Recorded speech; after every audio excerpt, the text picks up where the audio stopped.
Oke, jadi Bapak Ibu udah baca surah An-Nisa, surah 4 ya, judulnya Wanita, lalu didampingi juga dengan, chapter dari Abdullah Said ya, yang memuat review tafsir dari bagian yang, mungkin paling banyak diperdebatkan ya, surah An-Nisa 3, 4 itu ya, eee, dan Abdullah Said itu membuat review tafsir dari zaman pre-modern sampai modern, dan dari yang lebih patriarki sampai yang lebih non patriarki begitu ya. Jadi dia berusaha membuat apa, mapping tafsir yang ada, walaupun mungkin bisa kita, rasakan juga bahwa Abdullah Said mungkin cukup simpati ya terhadap yang, lebih modern dan lebih feminis begitu ya. Tapi coba, kita lihat ayatnya dulu ya. Ini ada paling dikit 3 ayat ya yang menarik perhatian Bapak Ibu dari, surah An-Nisa ini. Dan yang pertama ini ya, ayat 3 ya yang cukup banyak juga mendapatkan catatan kaki ya dari Abdul Halim ini ya. Ini aja di satu ayat ini aja ada 3 catatan kaki ya. Ini, terjemahannya dia ya. If you fear that you will not deal fairly with orphan girls, terus ini C-nya ya, langsung ada catatan kaki di situ kenapa yang dibicarakan, eee, anak yatim ya, gadis yatim itu C-nya ada catatan in pre-Islamic Arabia, some guardians of orphan girls used to marry them in order to take their property. Ya jadi, rupanya ada permasalahan warisan harta dan sebagainya ya, sehingga ada yang kan di dalam masyarakat yang patriarki wanita memang sangat kesulitan ya. Jadi ya udah dinikahi ya karena ini udah nggak ada orang tuanya, tapi nanti supaya dapat hartanya, begitu ya. Nah sehingga, muncul ayat yang ini ya, eee, jadi nasihatnya adalah kalau tidak bisa deal fairly with orphan girls ya, you may marry whichever other women seem good to you. Ya jadi ini ada yang di dalam kurung ini ya. Ini dikasih catatan kaki juga nih, karena kata ini ya, other ini, di teks aslinya nggak ada, makanya di dalam kurung ya. Jadi artinya di bahasa Arabnya nggak ada, tapi tafsir yang umum tuh seperti ini. Ya jadi ini di D, catatan kakinya, this is a widely accepted interpretation. Ya jadi maksudnya adalah kalau, eee, menikah ya dan menikahnya berurusannya dengan, apa, gadis-gadis, yatim piatu begitu ya. Dan kalau kamu nggak bisa adil ya dan cenderung seperti orang-orang yang suka di tanah Arab yang pra-Islam itu menikahi gadis-gadis lemah ini hanya supaya dapetin harta mereka ya, lebih baik kamu jangan menikah sama gadis-gadis lemah ini. Gitu ya, menikah sama wanita-wanita lain aja yang, kamu anggap baik gitu ya. Dan boleh berapa? Boleh 2, 3, atau 4 gitu ya, ayatnya bunyinya seperti itu, ya. Nah ini juga sebenarnya jumlah ini ya, jadi yang tafsir sebenarnya Islam tradisional yang diterima umum adalah ya kalau mau poligami mungkin batasnya sampai 4 ya, karena ada ayat ini ya yang ditulis 2, 3, atau 4 begitu ya. Tapi, banyak juga scholars yang menafsir ya, ini tuh sebenarnya ayatnya cenderungnya adalah pembatasan sebagai nuansa utamanya gitu ya.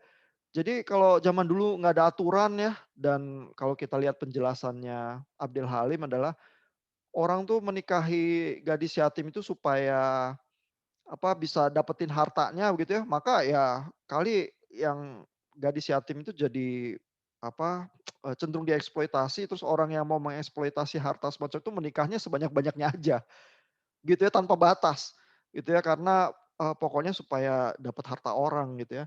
Nah ini jadi juga nuansanya pembatasan ya, kamu jangan begitu ya, 2, 3, atau 4 saja ya. Nah, terus ada lanjutannya ya, if you fear that you cannot be equitable to them ya, kalau nggak bisa adil terhadap mereka, then marry only one. Ya, jadi kalau memang nggak bisa bersikap adil sama sekali, terlalu sulit begitu ya, ya udah satu aja ya, or your slaves, that is more likely to make you avoid bias, gitu ya. Nah sehingga itu Pak Rainer ya yang nyebut ya, siapa scholar yang Pak Rainer ingat itu Ahmad Syafi'i Ma'arif ya, yang muridnya Fazlur Rahman juga ya, itu cenderung juga menafsirkan ayat-ayat di An-Nisa ini adalah berarti di zaman modern ini cenderung ya jangan poligami, begitu ya. Nah tapi nanti Bapak Ibu akan baca juga chapter dari Profesor Nina Nurmila ya, eee, yang juga mencatat ya, usaha-usaha membuat poligami itu jadi tidak didukung oleh hukum pernikahan di Indonesia. Tetapi selalu ada kelompok-kelompok Islam juga yang tidak setuju ya, dan selalu argumennya adalah bahwa kalau poligami dibatasi, maka ayat-ayat Islam ini sebenarnya yang ada di Quran itu akan terbatasi juga, sehingga Islam itu ekspresinya tidak bisa sebebas yang tertulis di Quran, gitu ya. Sehingga dengan argumen itu tetap masih terbuka kemungkinan poligami itu, ya karena argumennya adalah jangan sampai Islam itu dibatasi oleh hukum, gitu ya. Sehingga perdebatan itu jadi sulit ya. Walaupun banyak Muslim scholars modern itu merasa ya sebaiknya tidak poligami ya, dan tafsirnya itu sebenarnya ayat ini tuh menjauh ya dari praktek yang bisa nikah sebanyak-banyaknya, dan terutama kalau memang nggak bisa adil ya satu aja gitu. Ya. Ini ayat pertama nih yang menarik perhatian Bapak Ibu ya. Eh, Coba kita lihat di tafsir tafsir webnya ya. Sebentar saya cariin.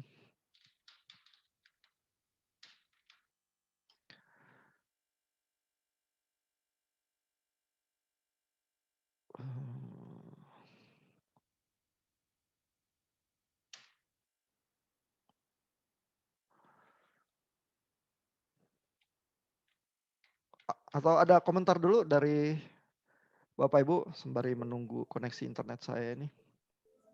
Pak, tadi sebenarnya sempat saya kepikiran tapi lupa malah di texting. Jadi kalau ada yang anak yatim gitu, ini berarti rebutan gitu.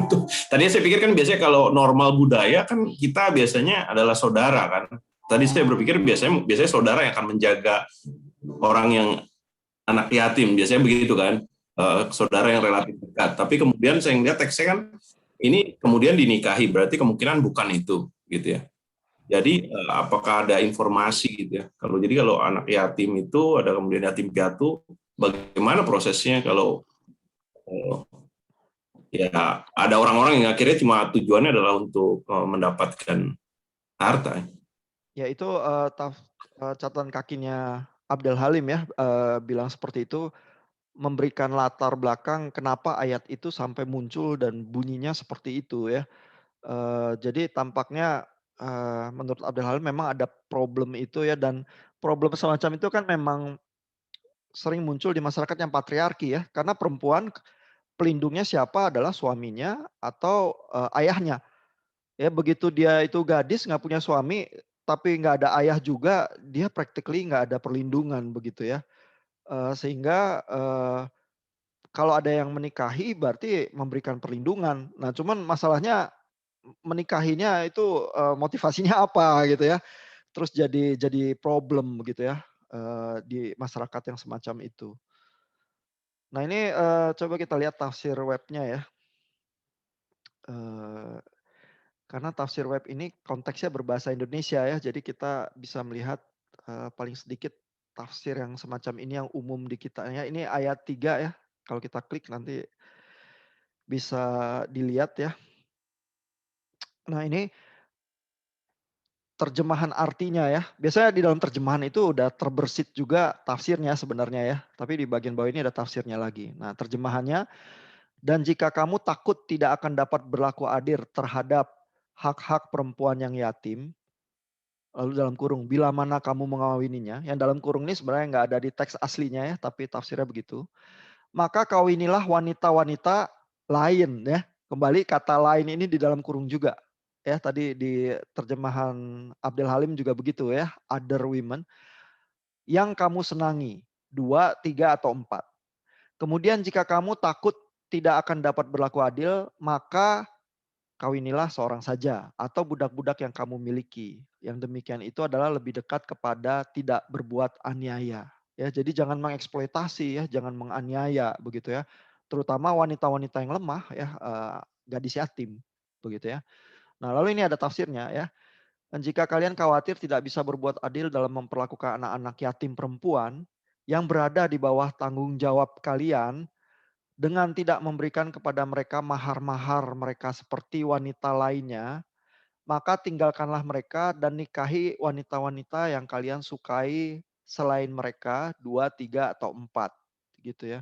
Jadi mungkin kalau orang menikahi gadis yatim yang cuma demi supaya dapat hartanya atau apa, seperti kalau di dalam apa, tafsir Abdul Halim itu ya, maka kali wanitanya nggak dicintai ya. Terus nanti jadi sengsara ya, dengan suami yang demikian ya, sehingga ada isu ini ya, berlaku adil, terus di dalam hal ini tafsirnya tidak memberikan kepada mereka mahar-mahar seperti wanita lainnya, gitu. Nanti jadi kalau ada istri yang dicintai maharnya besar, ini gadis yatim ini karena, apa, dia anggap rendah dan dieksploitasi gitu ya, nggak diberikan yang adil begitu ya. Ini tafsirnya seperti itu nih, ya.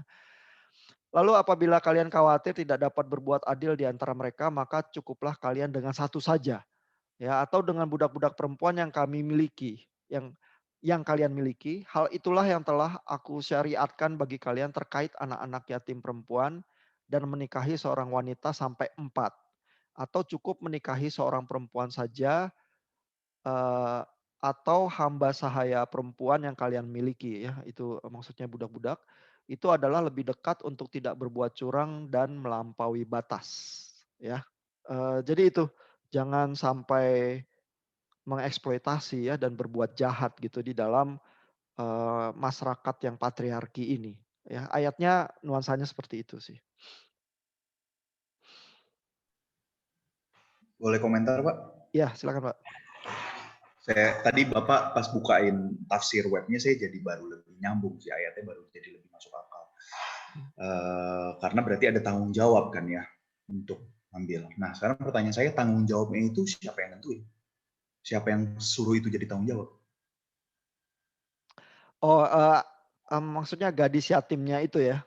Iya, itu menjadi tanggung jawab, itu menjadi tanggung jawab karena hukum syariat atau Heeh. menjadi tanggung jawab karena Jadi maksudnya, tampaknya yang dimaksud adalah kalau dinikahi ya, kalau dinikahi kan, gadis yatimnya jadi tanggung jawab suaminya. saya pahamnya kalau ada gadis yatim yang harusnya menjadi tanggung jawab dia, tapi dia takut tidak bisa berlaku adil, ya jangan nikahin nih Jangan orang, nikahi, nikahin saya, iya. ya Iya kan? iya, Nah kalau heeh, kayak gitu berarti kan ada tanggung jawab yang menuntut dia kan, iya. yang dalam ayat ini melepaskan dia dari tanggung jawab boleh nikah yang lain. Iya Nah iya sekarang iya. pertanyaan saya, tanggung jawabnya siapa yang tentuin? Apakah ada hukum syariat? Iya, di sini nggak ada penjelasan ya, apakah, itu semacam laki-laki juga yang dekat di dalam keluarga itu yang harus bertanggung jawab ya. Kalau di budaya Yahudi kan kalau kita baca kitab Rut gitu misalnya, selain Boas ada lagi yang lain yang harusnya menebus begitu ya, sehingga, Boas itu nggak mau menikahi Rut, terus dia tanya dulu ya, yang lain itu yang lebih berhak itu mau nggak menikahi Rut begitu ya. Nah jadi, tapi apakah ada semacam konteks yang semacam itu di sini di tafsirnya nggak muncul ya. Bahkan kalau Abdul Halim, catatan kakinya ya cuman bilang begitu aja ya, bahwa ada yang, apa, menikahi demi mendapatkan hartanya ya. Tapi ini ada tawaran tafsir-tafsir lain sih, ya yang di tafsir web ini juga bisa coba dilihat ya, memberikan konteks-konteks tertentu ya. Eee, jadi misalnya tafsir yang ini ya, "Dan jika kalian takut berbuat zalim terhadap anak-anak yatim perempuan yang kalian asuh." Ya, nah ini, tafsirnya sebenarnya mengasuh ya. Kalau tadi pengkalimatannya adalah yang bertanggung jawab terhadap dia ya. Siapa yang kasih tanggung jawabnya kan gitu jadi pertanyaan Pak Rainer ya. Kalau ini di dalam asuhan gitu ya. Heeh, jadi, ya sehingga kita juga melihat ya problem tafsir itu ya. Jadi ayatnya itu kan, cukup ringkas ya. Dan bahkan kata kunci yang memberikan semacam pemahaman itu juga kata kunci seperti lainnya itu tadi ya, other ya, yang juga nggak ada di teksnya tapi itu menjadi tafsir yang umum ya kata Abdul Halim ya, yang biasanya, bisa diterima gitu ya. Sehingga, memang di situ kita lihat pergulatan tafsir itu bisa jadi sangat rumit ya, karena teksnya sendiri ringkas, lalu bahkan kita harus, bertumpu pada kata-kata yang tampaknya cocok kalau kita selipkan di dalam kalimat itu begitu ya, terus, pemaknaannya masih bisa masuk gitu ya, dan apakah tafsir yang semacam itu diterima ya oleh komunitas, ya, dan apakah misalnya penafsir-penafsir di dalam sejarah Islam juga mengadopsi tafsir itu, dan apakah misalnya penafsir modern punya ya ruangan untuk, menerima atau bahkan, bergerak menjauhi tafsir yang lama ya. Itu yang digambarkan Abdullah Said misalnya ya lewat tafsirnya terhadap surah 434 itu ya, yang sangat rumit juga Bapak Ibu baca ya. Mhm. Ya jadi memang bisa rumit sih, sehingga memang kalau terjadi perbedaan pendapat, terus, perdebatan tafsir ya, itu sangat mungkin terjadi ya. Tapi di kalangan Kristiani kan juga ya, terjadi hal-hal yang sama ya dan padanannya mungkin misalnya adalah, ayat-ayat di mana kalau Paulus itu ditulis melarang wanita berbicara begitu ya, sebaiknya wanita tanya suaminya saja, begitu ya kalau di dalam ibadah ya. Atau wanita itu dilarang, mengajar atau memimpin laki-laki, begitu ya. Ada ayat-ayat yang semacam itu dan itu juga menjadi perdebatan ya. Bagaimana harusnya menafsir ayat-ayat semacam itu gitu. Dan Paulus juga memberikan apa, alasan-alasan teologis ya, yang seringkali kita juga jadi harus berpikir keras ya. Kenapa misalnya Paulus bilang, karena yang lebih dulu jatuh ke dalam dosa adalah apa, Hawa gitu misalnya. Loh, jadi, bagaimana ya argumen teologis yang semacam itu ya. Terus juga ada ayat misalnya, dan perempuan akan diselamatkan kalau, mempunyai anak ya. Nah, itu keselamatan seperti apa yang coba dijelaskan oleh Paulus ya kalau ayatnya bunyinya semacam itu ya. Nah, kalau Bapak Ibu belajar studi PB2A mungkin, harus baca-baca tafsir yang terkait, bagian-bagian surat Paulus itu juga ya. Jadi juga tidak sederhana ya, bisa juga sangat rumit. Karena memang, mau tidak mau ya, eee, ayat-ayat kitab suci itu kan, muncul dalam konteks masyarakat tertentu ya, dan masyarakat kuno ya hampir semua patriarki ya, eee dunia yang mengenal wanita yang lebih punya kebebasan ya, bisa ikut pemilu ya, itu bahkan mungkin 50 tahun yang lalu nggak bisa ya di banyak negara juga gitu ya. Lalu akses kepada pendidikan ya, karena Martin Luther mau wanita juga bisa baca Alkitab, buat dia wanita juga harus sekolah, begitu ya. Karena kalau nggak bisa baca Alkitab kan orang Protestan, jadi apa, kaum awamnya harus tergantung kepada tafsir rohaniwan ya, yang Luther nggak mau. Ya justru Luther terjemahin Alkitab ke bahasa Jerman biasa, sehingga semua orang bisa baca, lalu semua orang ya harus bisa baca lah begitu ya, termasuk wanita. Ya sehingga, efek sampingnya emansipasi itu sebenarnya. Walaupun kalau Bapak Ibu baca tulisan-tulisan Luther ya, kadang-kadang kalimat-kalimat yang dia kemukakan untuk wanita itu masih cenderung sangat patriarki. Ya kalau baca, sejarah-sejarah tulisannya atau surat-suratnya gitu ya. Tapi, buat dia sangat penting tetap bahwa wanita itu bisa baca ya, sehingga, tanpa kesulitan dia itu bilang bahwa wanita ya harus bisa akses sekolahan yang sebelumnya sulit. Ya sebelumnya kalau sebelum zaman medieval itu wanita kalau mau akses pendidikan harus jadi biarawati. Ya karena yang menawarkan, eee, pendidikan adalah biara-biara pada umumnya. Sekolah dalam pengertian sekolah modern seperti zaman sekarang kan nggak ada ya. Itu juga efek samping dari revolusi industri ya. Karena tiba-tiba muncul pabrik-pabrik, revolusi industri, butuh pekerja-pekerja dengan skill tertentu sehingga kita punya sekolahan. Dan sekolahan kita basically juga modelnya masih seperti supaya mensuplai orang tenaga kerja untuk industri ya. Jadi kayak pabrik juga sebenarnya model sekolahan kita ya. Karena sebenarnya pendidikan yang lebih eee, di dalam masyarakat kuno adalah orang berkumpul di sekeliling rabinya atau gurunya atau filsufnya begitu ya, dan belajar dengan cara bertanya jawab ya, dengan hidup bersama dengan gurunya begitu ya. Tapi sistem yang kelas, sistem yang kayak, massal begitu ya, produknya itu tuh revolusi industri semua ya. Bisa kita perdebatkan sih ya, apakah pendidikan semacam itu baik atau enggak gitu ya. Tapi paling tidak itu membuka akses ya kepada wanita gitu misalnya. Karena kalau enggak tadi enggak ada ya akses untuk wanita ya, sehingga kita masuk ke dalam dilema-dilema masyarakat yang patriarki. Kak, mau nanya, Ya, Bu. itu kalau, kalau kita kan penerima mula-mula atau pembaca mula-mula misalnya kayak gitu. Kalau di Islam itu gimana mereka menerapkannya yang belum ada tafsir-tafsir? Berarti dia menerapkan secara apa adanya yang tertulis gitu ya? Iya kan kalau yang mula-mula tentu yang menafsirkan kalau misalnya, Muhammad masih hidup, ya Muhammad ya yang dianggap berotoritas ya terhadap, itu ayat-ayat yang dilafalkan di dalam komunitas itu. Ya, dan, sebenarnya juga tafsir-tafsir itu kan termasuk adalah, sering juga mengutip hadits ya, dan hadits itu adalah mengacu juga kepada kata-kata, Muhammad ya, yang bisa ditelusuri dari sumbernya begitu ya. Sehingga, bagaimana menghidupi ayat itu ya, itu memang di ditentukan oleh bagaimana komunitas itu memahami sih, ayat itu dihidupinya seperti apa. Misalnya kita sekarang juga ya, secara zaman modern ya, mungkin dengan gereja mula-mula punya perbedaan-perbedaan ya. Misalnya, kalau kita baca, ini ya, "Janganlah menjadi pasangan yang tidak sepadan." Ya, itu dari 2 Korintus ya. Kita tuh selalu mikirnya apa? Oh itu jangan menikah dengan orang yang tidak seiman. Ya itu kayak pikiran yang otomatis banget begitu ya. Tapi apa Paulus itu nulis tentang pernikahan ya di dalam konteks itu gitu. Dan apakah itu tentang pacaran gitu misalnya ya. Kan biasanya kalau di kelompok-kelompok apa pemuda ya atau, mahasiswa itu ayat itu tuh yang sering dijadikan semacam panduan ya.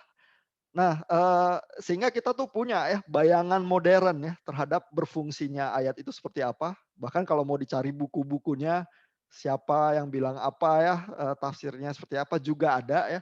Tapi sih tampaknya kalau kita baca baik-baik konteksnya Paulus, dia concern-nya bukan persoalan, pernikahan atau pacaran ya, paling tidak di ayat yang itu ya. Ada lagi ayat-ayat di 1 Korintus 7 atau apa yang tentang pernikahan, dan kalau di 1 Korintus 7 malah cenderung lebih bebas ya Paulus ya. Yang dibicarakan di situ adalah kalau misalnya pasangan kamu tidak percaya, tetapi mereka masih mau hidup bersama-sama kamu, kamu jangan ceraikan. Gitu ya. Jadi artinya kamu stay dalam pernikahan kamu itu ya, walaupun pasangan kamu itu belum bisa ya jadi orang percaya gitu. Dan habis itu Paulus memberikan alasannya lagi ya, "Tidak tahukah kamu, karena suami menguduskan istri, istri menguduskan suaminya," gitu ya. Nah itu juga kan, satu argumen yang bisa cukup aneh ya kalau di telinga orang Yahudi ya, "Loh bukannya kita jangan kawin campur," gitu ya. Nah Paulus ini malah kesannya terlalu bebas gitu ya, karena Paulus meyakini itu juga ya, bahwa kekudusan itu menular ya, bahkan menularnya lewat hubungan seksual ya, seolah-olah seperti itu di dalam pernikahan gitu. Jadi tafsir memang bergerak Bu, dan, memang jadi ditentukan oleh bagaimana komunitas itu menghayati juga ya. Ya disitulah kesulitannya tafsir ya. Oh, berarti sebelum ada tafsir itu dia secara letterlek ya. Misalnya di zamannya Muhammad sendiri deh, pas Muhammad masih hidup. Berarti ya seperti yang dia terima lah ya, wahyu yang dia terima begitulah itu dijalankan. Ya jadi, misalnya Abdul Halim kan memberikan komentar itu ya, catatan kaki itu, maka menurut Abdul Halim ada problem itu tuh ya, bahwa laki-laki menikahi, gadis yatim itu supaya dapat hartanya. Nah sehingga di dalam konteks seperti itulah, Muhammad itu menerima ayat itu ya, dan memberikan guidance ya, terhadap konteks yang seperti itu hidupnya bagaimana. ya, dan ayat itu yang memberikan tuntunan. Ya, tapi, ya itu tafsirnya Abdel Halim ya, terhadap, ayat itu yang dia tangkap di catatan kakinya. Terus kita lihat versi-versi tafsir yang mungkin ada variasi sedikit ya dari tafsir web itu tadi ya, tapi menggambarkan juga semacam situasi-situasi yang mungkin kenapa ayat itu munculnya seperti itu.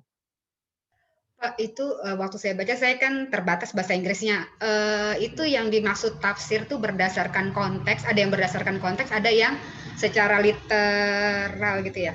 Berarti Iya. oh, Iya, itu kalau Ibu maksudnya menyinggung Abdullah Said ya, kali ya yang membicarakan, konteks sejarah dari berbagai penafsir itu ya. Jadi misalnya kalau Ibu bayangkan, eee, perdebatan di kalangan kekristenan ya misalnya ya, tentang ayat-ayat Paulus lah ya, maka ada kelompok-kelompok yang bilang, "Ya udah ya Paulus kan ngomongnya jelas ya, bahwa wanita ya jangan memimpin atau mengajar laki-laki. Udah kamu mau tafsir kayak apa sih begitu gitu ya. Kan secara literal udah bunyinya seperti itu, begitu ya dan ini kan, dari kitab suci ya sehingga berlaku kekal gitu ya. Nah, jadi ada kelompok yang bilangnya seperti itu. Ya tapi ada kelompok lain yang bilang, ya ini kan ayatnya berfungsi di dalam konteks tertentu ya. Paulus punya challenge ya yang dia hadapi di komunitasnya ya. Dan bayangkan kalau misalnya ada ajaran yang menyimpang, lalu yang punya akses kepada pendidikan yang lebih terlatih adalah yang laki-laki. Nah, kalau yang perempuan itu misalnya, saling, menggosip ya atau bahkan mengajar yang laki-laki padahal tidak terlatih ya di dalam hal-hal ajaran agama gitu misalnya, apa nanti nggak bahaya itu, gereja yang dipimpin oleh Paulus ya, sehingga ucapan Paulus itu bisa terkesan agak keras gitu ya, tapi itu dalam konteks yang dia hadapi.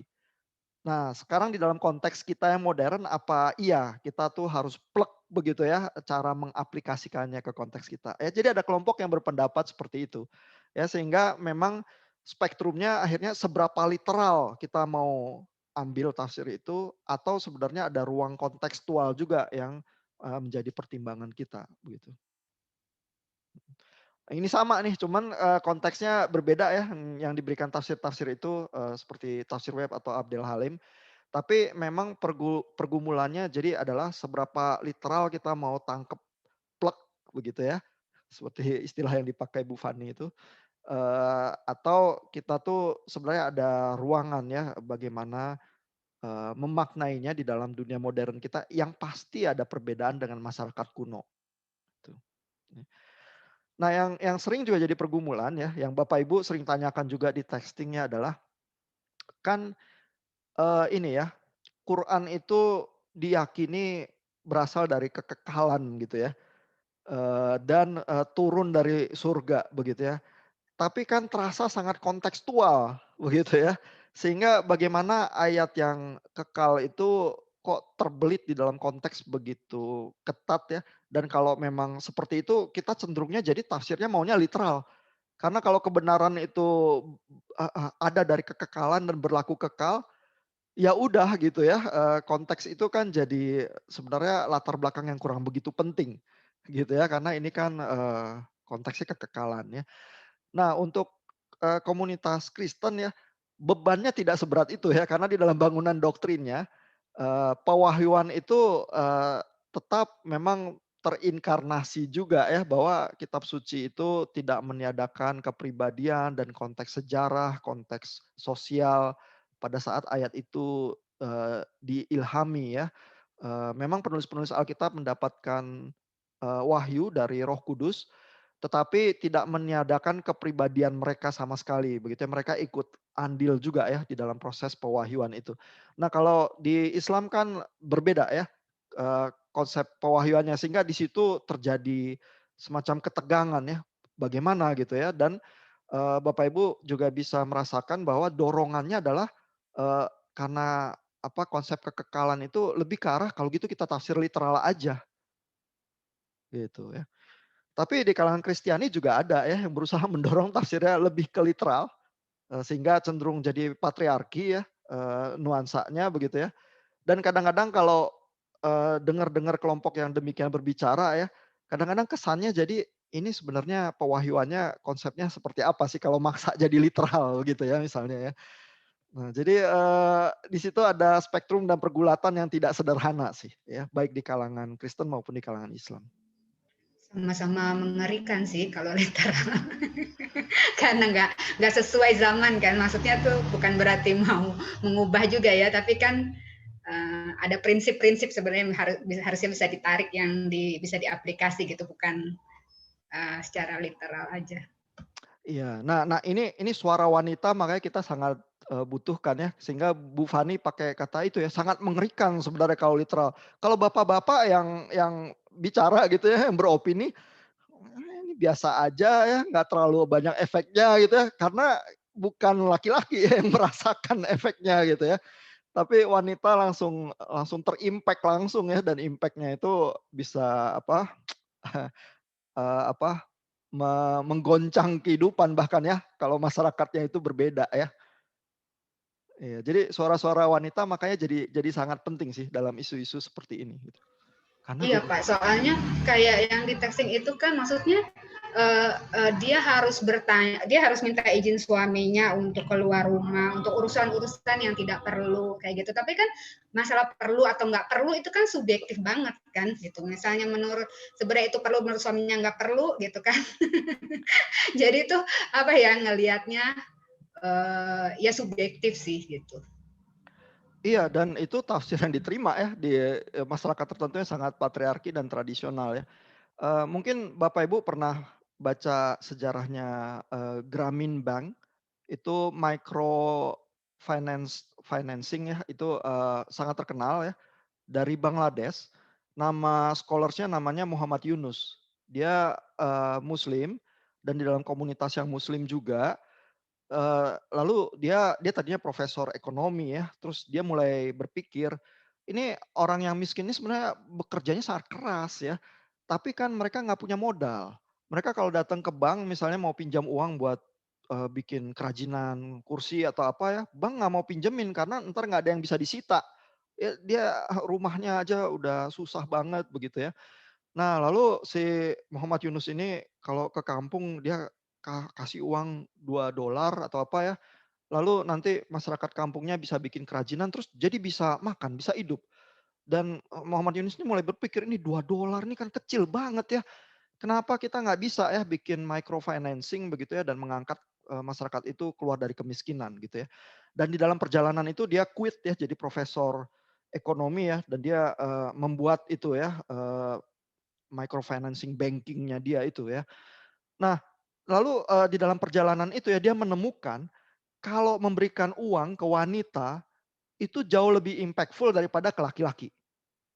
Kenapa? Karena kalau wanita punya uang, nanti uangnya itu buat keluarga sama buat anak-anak. Kalau laki-laki dan di kalangan masyarakat menengah ke bawah, kalau punya uang, dia itu minum sama judi. Yang minum sih nggak bisa lah ya di masyarakat Islam ya. Tapi pokoknya uangnya tuh buat dirinya dia sendiri ya. Entah di-spend buat apa gitu ya, keluarganya nggak dapet. Ya, sehingga Muhammad Yunus itu berusaha minjemin ke perempuan. Oh, tetapi di dalam masyarakat Islam tradisional sulitnya minta ampun mau akses ke perempuannya. Ya, sehingga kalau dia jalan ke rumah-rumah di kampung gitu ya, ngajak ngomong yang wanita di dalam rumah itu ya langsung dicurigai, nggak bisa gitu ya, apalagi mau minjemin uang gitu ya. Dan minjemin uangnya ke perempuannya bukan ke suaminya gitu ya. Wah, masalah besar itu gitu ya. Nah, jadi dia selalu bawa mahasiswinya pelan-pelan untuk, mahasiswinya yang ngajak ngomong gitu di rumah itu ya. Dan, dia harus membuat, semacam social engineering-nya. Jadi ada grup ya wanita-wanita yang mendapatkan pinjaman, nanti kalau yang seseorang udah balikin, yang lain baru boleh minjam gitu ya, sehingga ada semacam social support-nya juga begitu. Karena kalau enggak, sulit banget memecahkan masalah sosial yang semacam itu gitu. Nah, jadi waktu saya baca cerita itu, wah saya langsung kebayang ya, memang di dalam masyarakat yang sangat patriarki ya, dan mungkin menghayati ayat-ayat itu cenderung sangat literal gitu ya, bisa muncul kesulitan-kesulitan seperti itu sih. Mmm. Dan, juga di Indonesia ya bisa bisa ada ya. Misalnya,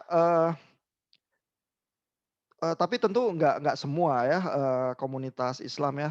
Saya pernah misalnya dengan istri saya ya ketemu, sesama teman, kebetulan muslim gitu ya, terus dia kebetulan, di dalam perjumpaan itu bawa istrinya, ya. Lalu, istri saya berusaha ajak bicara istrinya ya, lalu yang jawab suaminya, gitu ya. Sehingga, habis itu di belakang istri saya bilang ke saya, "Kok aneh juga ya, saya ajak ngomong istrinya yang jawab suaminya."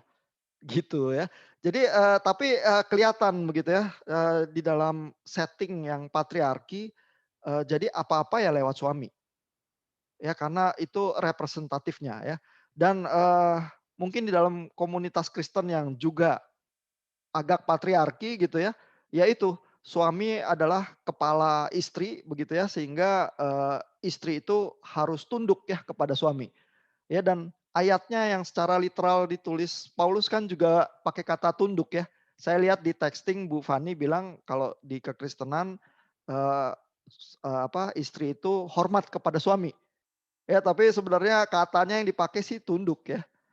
Kalau di kalangan kekristenan yang sering jadi bercandaan adalah bukan tunduk ya tapi tanduk begitu ya. Tapi, ya sehingga bercandaan-bercandaan semacam itu menunjukkan ya, seberapa tafsir kita, bermain ya dalam mengaplikasikan ayat-ayat yang semacam itu. Ya jadi, Alkitab juga tidak terlepas ya dari kesulitan-kesulitan tafsir itu, tapi dalam konteks kelas kita ini kita baca ayat-ayat Quran itu, ya. Kita lihat lagi ya ayat yang selanjutnya ya yang lebih, mungkin lebih sulit dan lebih, kontroversial ya dan juga dibahas dalam satu chapter-nya dari Abdullah Said ya. Ini ya ayat 34 ini ya. Nah ini juga ada beberapa catatan kaki ya. Husbands should take good care of their wives with the bounties ya, ini dalam kurung juga. Lalu with-nya ini ada catatan kakinya. Be ya katanya yang dipakai is interpreted as instrumental rather than causal. Ya jadi, rupanya ada perdebatan tafsir ini juga ya yang cuma secara singkat, dijelaskan Abdel Halim dan Abdel Halim ini lebih cenderung bilang bahwa ini tuh instrumental with-nya ya daripada, hubungan sebab akibat gitu ya.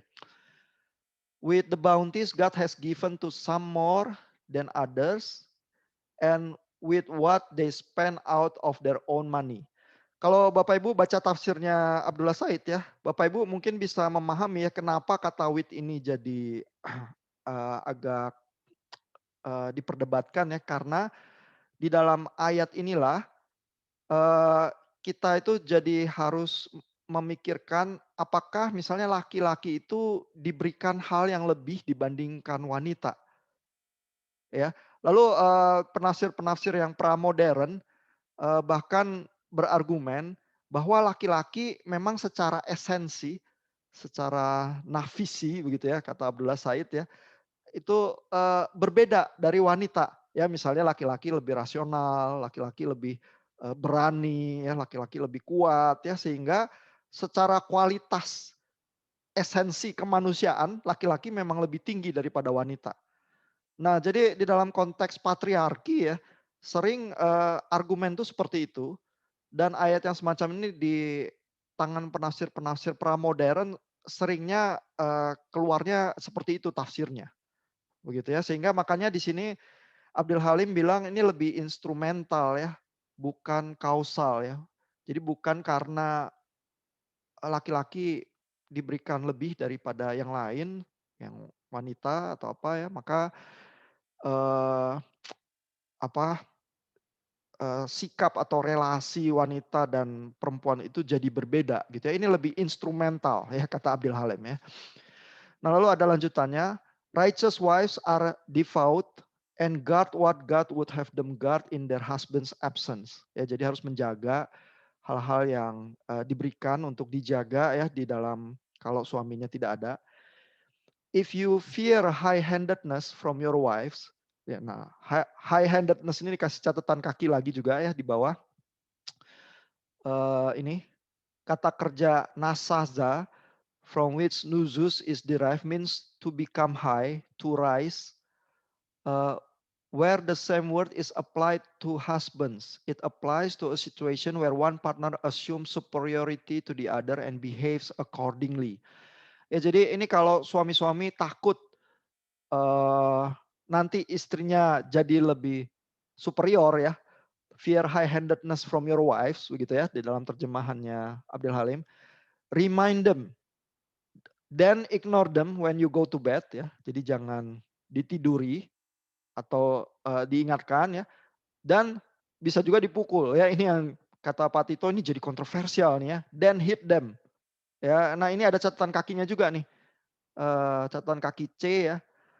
This signifies a single blow. Ya, jadi menurut Abdul Halim ini cuma boleh pukul sekali aja. Ya, nggak boleh dipukuli tapi ya dipukul sekali ya. As is clear from the circumstances of the revelation of this verse. Begitu ya. Katanya itu clear dari konteksnya katanya ya. If they obey you, you have no right to act against them. God is most high and great. Begitu ya. Nah, ini ayatnya seperti ini ya. Tampaknya sangat potensi sekali untuk ditafsir secara patriarki.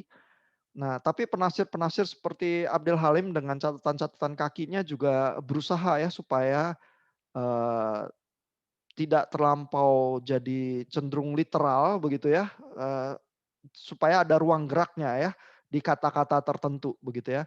Dan Bapak Ibu lihat juga misalnya di Abdullah Said ada pembahasan penafsir-penafsir mempermasalahkan kata samnya ini. Ya, jadi nggak semua begitu ya, sehingga tidak bisa juga kita bilang secara esensi laki-laki lebih tinggi dari wanita begitu saja ya. Lalu penafsir-penafsir yang lebih modern yang berusaha menjauh dari kecenderungan yang terlalu patriarki itu bilang bahwa ini sebenarnya permasalahan menafkahi ya, karena juga ada persoalan di teksnya adalah uang ini disebut ya. Jadi kalau laki-laki itu nggak menafkahi wanitanya ya, walaupun itu istrinya atau apa, dia nggak berhak sebenarnya ya menuntut ketaatan dari istrinya itu, begitu ya. Jadi penafsir itu yang demikian tidak berusaha mengkonfirmasi ini ada perbedaan esensi nih antara laki-laki sama perempuan. Esensinya sama, ini hanya fungsional ya. Dan cenderung fungsinya itu yang di-highlight di sini adalah fungsi menafkahinya itu. Gitu ya. Sehingga kalau wanita memang dinafkahi, ya dia harus jaga juga lah laki-lakinya dan apa-apa hal yang dipercayakan ya. Tapi kalau wanitanya independen ya, bisa menafkahi dirinya sendiri, laki-laki itu nggak berhak sebenarnya ngatur-ngatur wanita modern yang independen itu. Ya, jadi penafsir-penafsir yang modern cenderung bergeraknya ke arah sana ya, salah satu kemungkinan tafsirnya. Ya. Ada komentar dari Pak, Bapak Ibu? Iya, silakan Pak. mau tanya. Iya, Saya sebenarnya setuju sih sama siapa tadi Halim ya. iya Abdul Kalau Halim. kata sambung with-nya itu akan sangat penting. With atau karena. Tapi yang si Said ngebahas penafsiran modern, kenapa nggak ada yang memperdebatkan itu ya? Iya, iya. Memang penafsir-penafsir kan bisa punya ini ya, fokus-fokus tertentu ya, bagaimana mengartikannya. Tapi memang teks yang diolah kan seperti itu ya, teks yang harus ditafsir ya. Sehingga dia lihat bagian-bagian mana yang memberikan kesempatan ya untuk pemaknaan. Nah, itu bisa jadi setiap orang beda-beda ya. Dan Abdul Halim kebetulan mengomentari bagian with itu ya. Abdullah Said lebih banyak kata yang sam itu ya muncul di beberapa tafsir yang dia pilih. Even Fazlur Rahman juga nggak ngebahas itu sih Pak. Maksud Enggak, saya iya. seakan-akan bahkan yang modern juga udah terima itu karena itu mereka memperdebatkan bagian lain yang lebih bisa diperdebatkan. Iya. Dan Nah, kalau kan jadi lebih kontras ya si Halim ini ya, aneh sendiri ya. iya, tapi Abdul Halim itu bercokolnya di Oxford ya Pak ya, dan terjemahan Qurannya dia itu terbitan Oxford juga, jadi dia sangat berpengaruh sih di kalangan scholars internasional ya. Mungkin yang interesting adalah kita coba lihat tafsir web itu ya, karena jadi di komunitas Indonesia tafsirnya seperti apa gitu ya. Pakai karena juga sih saya cek sih. Gitu ya, coba kita lihat. Iya, jadi rupanya, si Abdul Halim itu cukup ini juga ya, cukup berbeda juga ya sama banyak tafsir-tafsir yang lain ya. Ya, ini ada terjemah artinya ya. Nah, ini terjemah artinya juga udah mulai muncul pemaknaan-pemaknaan tertentu ya, cenderung ke patriarki atau ke yang, tidak patriarki ya. Kita lihat ya, kaum laki-laki itu adalah pemimpin bagi kaum wanita ya, kalimat pertamanya langsung itu ya. Oleh karena Allah telah melebihkan sebahagian mereka, dalam kurung laki-laki ya, atas sebahagian yang lain, dalam kurung wanita. Ya, jadi tafsirnya tuh cenderung memang karena ya, with-nya itu. Ya, dan Abdul Halim itu sensitif terhadap bagian itu sehingga, dia kasih catatan di situ ya. Dan karena mereka laki-laki telah menafkahkan sebagian dari harta mereka ya, ini persoalan nafkah itu tadi ya. Sebab itu maka wanita yang saleh ialah yang taat kepada Allah, lagi memelihara diri ketika suaminya tidak ada. Oleh karena Allah telah memelihara mereka. Wanita-wanita yang kamu khawatirkan nusyusnya, ya itu tadi high handedness itu rupanya sulit juga diterjemahkan ya sehingga ini ditulis begitu saja ya. Maka nasihatilah mereka dan pisahkanlah mereka di tempat tidur mereka. Ya, jadi bisa di-remind, dipisahkan ya, tidak ditiduri dan pukullah mereka. Ini yang jadi kontroversi ya. Kemudian jika mereka mentaatimu, maka janganlah kamu mencari-cari jalan untuk menyusahkannya. Sesungguhnya Allah Maha Tinggi, lagi Maha Besar ya. Ini baru terjemahan ya, tapi Bapak Ibu lihat ya bahwa sekali ayat itu diterjemahkan di situ sebenarnya juga sudah ada tafsirnya ya. Karena terjemahan itu sendiri juga sebenarnya satu movement tafsir tertentu ya. Karena kan bagaimana kita mengambil kata-kata itu apa maknanya itu langsung jadi tafsir ya. Coba kita baca lagi nih, ini yang penjelasan yang lebih panjangnya ya. Kaum laki-laki merupakan pemimpin-pemimpin yang menjalankan tugas pengarahan terhadap kaum wanita dan memperhatikan urusan mereka berdasarkan keistimewaan yang Allah khususkan bagi mereka berupa kepemimpinan dan keunggulan. Ya, jadi memang ini seolah-olah memang ada perbedaan esensi ya bahwa laki-laki itu ada keunggulan ya, yaitu dalam hal kepemimpinan ya yang secara khusus memang Allah berikan ya. Dan berdasarkan apa yang telah diberikan kaum laki-laki kepada mereka berupa mahar-mahar dan nafkah-nafkah. Ya, ada fungsinya juga di sini ya bahwa memang fungsinya laki-laki karena sudah memberi mahar dan nafkah itu juga tafsir dari apa sih yang dimaksud dengan kelebihan itu yang telah diberikan ya. Nah, maka wanita-wanita yang salihah yang soleh ya, yang lurus di atas ajaran syariat Allah dari mereka adalah wanita-wanita yang taat kepada Allah dan kepada suami mereka. Nah, ini perdebatan yang disebut Abdullah Said nih. Jadi kalau disebut taat, taatnya sebenarnya kepada Allah atau kepada suami? Begitu ya. Jadi ada tekenannya ya, setiap penafsir ada yang bilang ya terutama kepada suami ya, tapi ada juga yang bilang bahwa yang terutama fokusnya kepada Allah ya. Nah, menjaga apa saja yang luput dari pengetahuan suami-suami mereka terhadap hal-hal yang mereka dipercaya untuk menjaganya dengan bantuan penjagaan dari Allah dan taufiknya. Dan istri-istri yang kalian takutkan dari mereka keengganan untuk taat kepada kalian. Ya, jadi ini high handedness itu tadi ya. Nusius itu di di tafsirnya keengganan untuk taat kepada kalian. Ya, jadi kalau nggak mau taat ya, maka nasihatilah mereka dengan tutur kata yang baik. Ya, jadi jangan kasar begitu ya. Ini juga tafsir ya. Apabila tidak membuahkan hasil kepada mereka dengan tutur kata yang baik, maka pisah ranjanglah dengan mereka. Ya, jadi jangan ditiduri ya, pisah ranjang ya. Dan jangan mendekati mereka. Apabila mereka tidak berpengaruh bagi mereka tindakan mengucilkan tersebut, maka pukullah dengan pukulan yang tidak memudaratkan bagi mereka sedikit pun. Ya, jadi nggak boleh pukulan yang yang berat dan melukai ya. Kalau Abdul Halim tadi memberi catatan kaki sekali aja gitu lah, pukulan sayang mungkin ya. Nah, jika kemudian mereka taat kepada kalian, maka hindarilah berbuat zolim kepada mereka. Maka sesungguhnya Allah Maha Tinggi, Maha Besar perwaliannya, dan Dia akan membalas orang yang menzolimi mereka dan melampaui batas terhadap mereka. Gitu ya. Nah, iya ini tafsirnya nih di tafsir web. Tampaknya ini pemaknaan umumnya juga ya yang bisa diterima ya oleh komunitas Islam di Indonesia secara tradisional gitu. Pak, artinya kalau ada orang yang menerapkannya secara letterlock juga nggak salah dong berarti. Misalnya dia bilang, itu kan tafsir aja, tapi kan di Qur'annya sendiri kan itu jelas katanya kalau misalnya memang ini nggak bisa dibilangin dan sebagainya, pukul gitu. Kalau di Kristen sih memang ada tunduk itu Pak, tapi kan dia balance yang dari pihak apa laki-laki juga disuruh mengasihi gitu. Seperti itu sih. Dan ini Pak, kalau apakah seorang suami akan dipandang lebih rohani gitu misalnya kalau istrinya itu jadi nggak bekerja gitu, dan cuma dia aja yang menafkahi. Kalau dalam pandangan Muslim gimana Pak? Soalnya kan banyak juga ya bahwa dalam keluarga itu ya udah kamu nggak usah bekerja lah gitu. Kan saya sudah bisa menafkahi kamu. Apakah ada satu kebanggaan atau prestasi gitu kalau misalnya istrinya itu nggak bekerja gitu, suaminya aja gitu yang menafkahi. Ya, jawaban terhadap pertanyaan-pertanyaan Bu Fani itu tampaknya ya berbeda-beda di komunitas yang memaknainya bisa berbeda juga ya.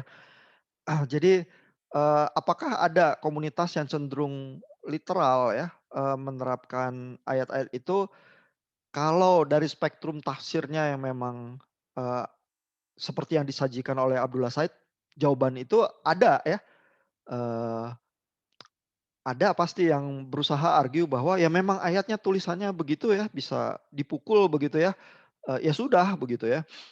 Dan juga sebenarnya ayatnya secara letterlock, secara literal tidak bilang ya bahwa, oh pukulnya harus cuma sekali saja, itu kan Abdul Halim yang bilang ya. Dan apakah pukulannya, tidak boleh yang berat dan melukai ya, itu tafsir juga begitu ya. Jadi bahwa ada diskusi yang semacam itu, saya rasa sih, memang ada ya, karena kalau masyarakatnya cenderung patriarki, maka hal-hal semacam itu bisa cenderung diterima ya. Tapi kita lihat juga ada tafsir-tafsir yang berusaha mengambil jarak ya dari yang terlalu literal semacam itu. Sehingga kalau di komunitas yang seperti itu ya, yang ada jaraknya, besar kemungkinan misalnya wanita yang lebih independen itu, yang bisa mencari nafkah, sendiri ya, itu tidak juga lantas ditafsir atau dilabel kurang kurang saleh begitu ya. Eee, dan bisa juga lebih, diterima bahwa sebagai wanita yang independen begitu ya, tidak menggantungkan diri kepada suaminya begitu saja. Dan di kalangan kekristenan saya rasa diskusi yang semacam itu juga ada ya, mungkin dengan intensitas yang berbeda dan dengan spektrum tafsir yang, bisa ada perbedaan juga, tapi ada kemiripannya ya, bahwa kita juga bergumul ya dengan, kondisi di masyarakat kita. Lalu bagaimana kita menghidupinya sebagai orang beragama gitu ya. Pada kenyataannya, di zaman modern memang terbuka kemungkinan ya untuk wanita berkarir gitu ya. Dan pada kenyataannya di masyarakat kuno kesempatan-kesempatan itu memang cenderung nggak ada ya. Sehingga ayat-ayat itu ya di dalam masyarakat kuno kalaupun diterima literal begitu saja, ya cenderung memang juga tidak memerlukan semacam pergulatan tafsir yang terlalu rumit. Jadi rumit adalah karena, masyarakat modern kita tuh berbeda ya, dan yang paling berbeda yang disebut Abdullah Said ya, bahwa sekarang wanita bisa akses pendidikan dengan bebas, begitu ya. Sehingga kalau akses pendidikan dengan bebas kan, akses ke dunia karir juga technically sama bebasnya. Bahwa masih ada perbedaan atau diskriminasi yang muncul, misalnya ada perusahaan-perusahaan yang nggak mau terima wanita, karena nanti wanita kalau, mempunyai anak dia akan menurun ya intensitasnya untuk karir dan lain sebagainya, lebih baik dia terima laki-laki dan sebagainya. Itu praktek-praktek semacam itu terus ada ya, dan mungkin perlu intervensi negara kali ya kalau mau membuat, jadi lebih balance ya secara keluarga. Karena di negara-negara tertentu ada yang memberikan bantuan tunjangan anak ya kepada keluarga supaya lebih family friendly, ya dan supaya membuka juga ya, kesamaan, kesetaraan itu ya untuk karir ya, sehingga misalnya perusahaan itu bisa terlibat masalah hukum ya kalau memang jelas-jelas menolak seseorang, karena, alasan gender belaka gitu ya, padahal orang ini lebih kompeten dan sebagainya, tapi karena dia wanita pokoknya saya nggak mau pakai gitu misalnya ya. Wah itu bisa kena masalah hukum ya di negara-negara tertentu begitu ya. Nah jadi, tergantung memang masyarakatnya sih, sehingga, tafsir itu juga, terkait juga ya dengan kondisi sosial yang dihadapi komunitas sih. Iya. Ya mudah-mudahan menjawab ya, Bu Fani pertanyaannya, makin lama makin sulit soalnya. Nah, berarti juga Pak, sebenarnya hukum syariah tuh susah diterapin juga ya Pak? Karena kalau misalnya itu pakai tafsir yang mana? Hmm. Iya, jadi Hukum syariah maksudnya apa? Iya benar ya, hukum apa hmm, yang diperjuangkan untuk diterapkan di Indonesia? ya sebenarnya kan itu juga banyak tafsir juga ya sebenarnya menerapkan syariah itu seperti apa, apakah seperti di Aceh gitu misalnya ya, tapi kan Aceh cuma satu bagian kecil ya dari Indonesia ya, kebanyakan mungkin, umat muslim Sunni yang ada tersebar di Indonesia banyakan di Jawa justru ya dan punya mungkin, praktek hidup yang berbeda ya dari di Aceh begitu ya. Nah, jadi di situ juga bisa ada perbedaan opini sih, menerapkan syariah itu maksudnya sampai level apa begitu ya. Eee, apakah kalau orang ketangkep, pencuri gitu misalnya harus ya, menerima hukuman seperti yang, tertulis di Quran begitu ya, atau sebenarnya hukum kriminal yang sipil begitu, itu udah bisa dianggap menangani dan seterusnya gitu ya. Itu sih juga bisa ada perbedaan-perbedaan pendapat ya. Jadi, komentar sederhana itu penerapan syariah itu juga nggak sederhana ya pada prakteknya sih, heeh. Dan kita memang, nggak ada ya chapter yang khusus, sebenarnya Abdullah Said di bukunya ada ya chapter khusus bahas syariah. Jadi kalau Bapak Ibu mau bisa coba baca ya, ada mazhab-mazhab yang dibahas di situ, kalau di Indonesia mazhab Syafi'i yang banyak, tapi ada varian-variannya ya. Karena memang mengkodifikasi, ajaran Islam dari Quran, hadits dan sirah menjadi seperangkat aturan ya yang, menolong untuk hidup ya kalau diikuti hukum-hukum gitu ya. Itu juga mungkin sama rumitnya seperti kalau kita berusaha belajar aturan-aturan Farisi ya, heeh, dan juga kan kalau kita baca di Alkitab Kristen perdebatan itu di zaman Yesus ya, juga rumit. Kelihatan ya muncul di teks-teks itu kerumitannya sendiri ya. Apa maksudnya ya melanggar hari Sabat gitu misalnya ya, apakah menyembuhkan orang berbuat baik di hari Sabat itu, dilarang gitu ya, kenapa Yesus dikritisi dan seterusnya gitu ya. Jadi di situ memang banyak kerumitan, eee, sehingga saya juga nggak pilih chapter itu untuk dibaca ya, tapi ada chapternya di Abdullah Said kalau Bapak Ibu berminat. Mhm. Iya mungkin, saya tunjukkan ya waktu kita udah mau habis juga ya. Sedikit lah ya, tadi Pak Reiner menyebut soal Fazlur Rahman ya, kebetulan dia sangat berpengaruh dan di bagian Abdullah Said juga membahas sedikit ya tentang Fazlur Rahman. Jadi kita lihat, bagaimana Fazlur Rahman menafsirkannya ya.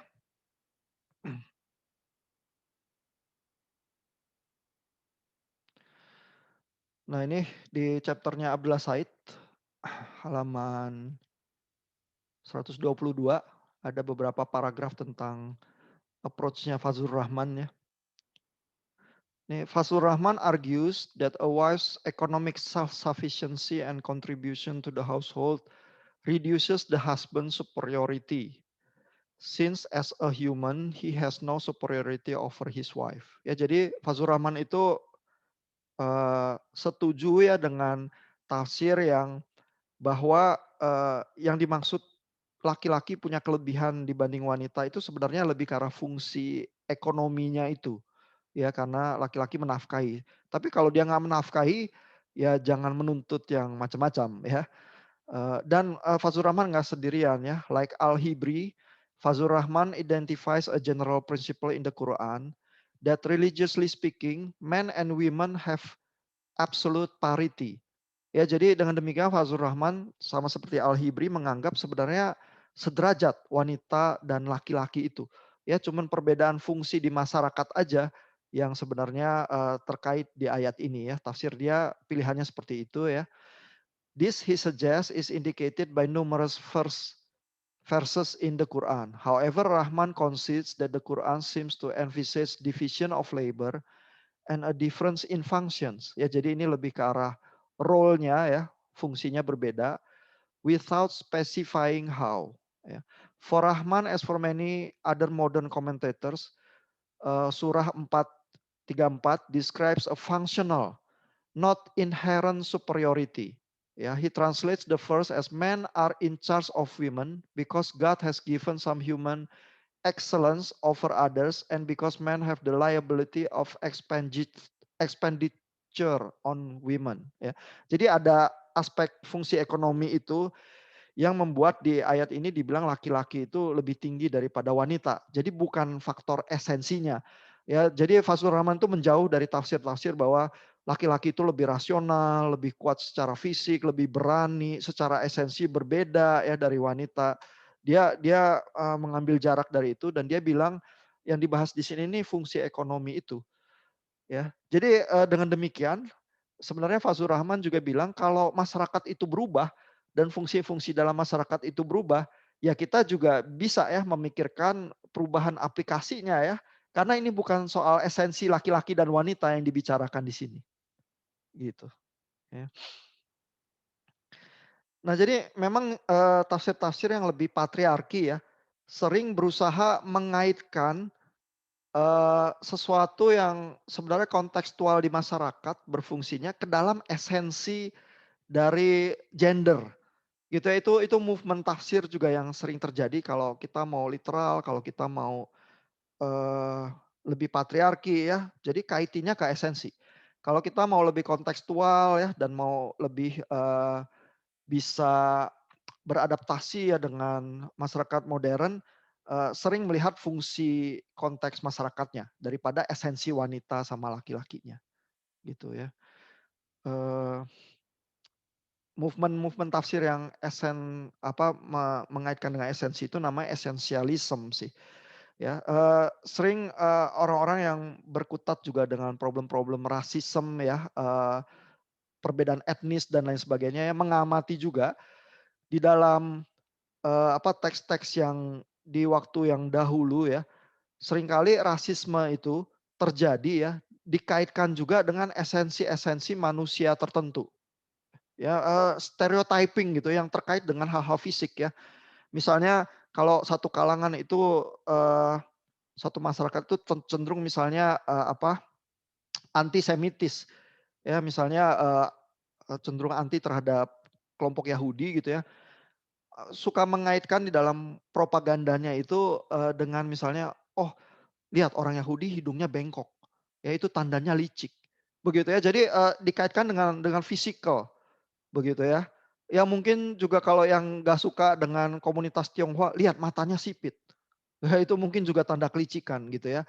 Dan orang Tionghoa nggak bisa ya membuat matanya lebih belok atau apa gitu ya. Sulit ya. Cuman orang Jepang yang bisa ya karena kartun Jepang semua matanya besar-besar ya.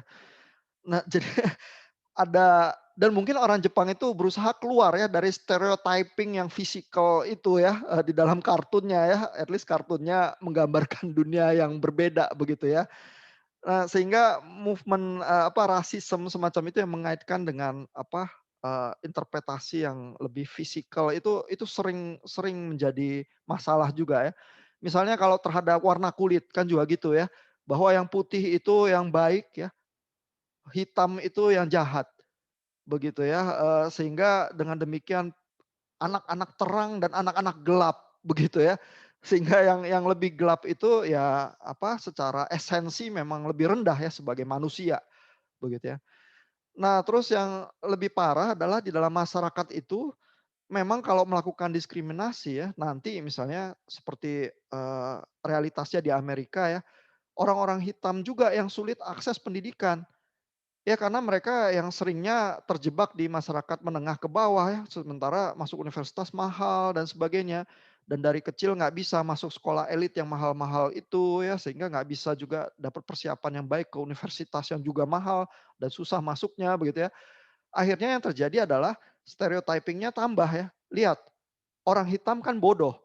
Padahal ya mereka dihalangi ya akses yang equal terhadap pendidikan begitu ya.